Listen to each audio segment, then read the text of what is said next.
Agapit Napoléon Mafourikan, consultant politique, a exprimé son avis sur le séminaire d'appropriation du code électoral organisé par la Cour constitutionnelle lors de l'émission Le Décryptage de ce 24 novembre.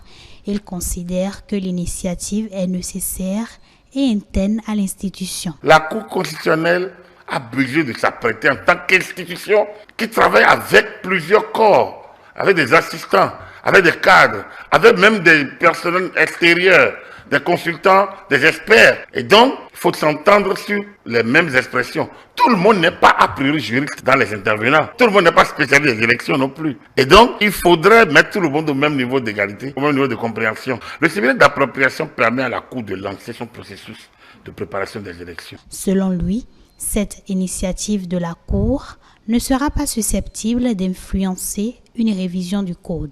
La Cour n'est pas parlementaire, la Cour ne vote pas la loi. On ne peut a priori présager de ce qui se passerait demain.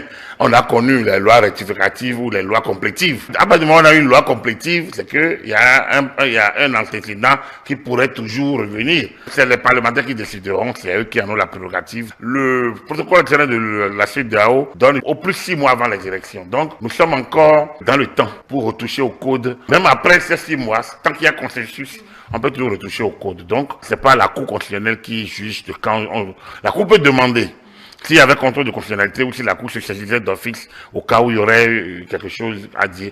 Mais comme les parlementaires aussi peuvent prendre l'initiative, ou si le gouvernement aussi prend l'initiative. Donc, les avis de loi appartiennent concurremment aux parlementaires et au gouvernement.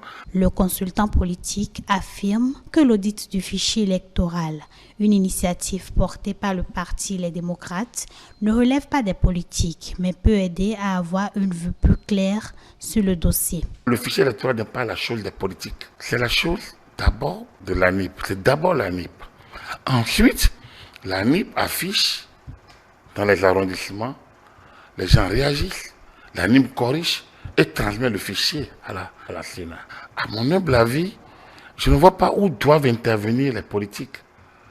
Je ne sais pas, peut-être que j'ai mal lu. Donc, je ne sais pas. Je m'en tiens au niveau purement de droit. On m'a dit que ce qui n'est pas interdit est autorisé. C'est vrai. Alors, laissons l'opposition là, et son cas de concertation y aller. Moi, en tant que spécialiste du droit électoral, expert électoral, je trouve que c'est une exception, une concession qu'on aurait dû introduire dans la loi. Je ne sais pas s'il y a un article qui l'ouvre, qui permet cela. De toute façon, ce n'est pas une mauvaise idée que d'auditer le fichier électoral ou la liste électorale. Ce n'est pas une mauvaise chose. Ça permettra au moins aux gens d'être sûrs que le socle sur lequel on est allé aux élections, c'est-à-dire la liste, le fichier, les votants potentiels sont réellement eux. Alors donc, si on peut avoir cette exactitude, ça calme tout le monde. Donc du coup, moi, je ne pense pas que ce soit une très mauvaise chose. Bien au contraire, il faut saluer ce sens d'ouverture du chef de l'État et cette disponibilité également de l'opposition. Il conclut qu'il serait possible d'avoir un fichier électoral consensuel.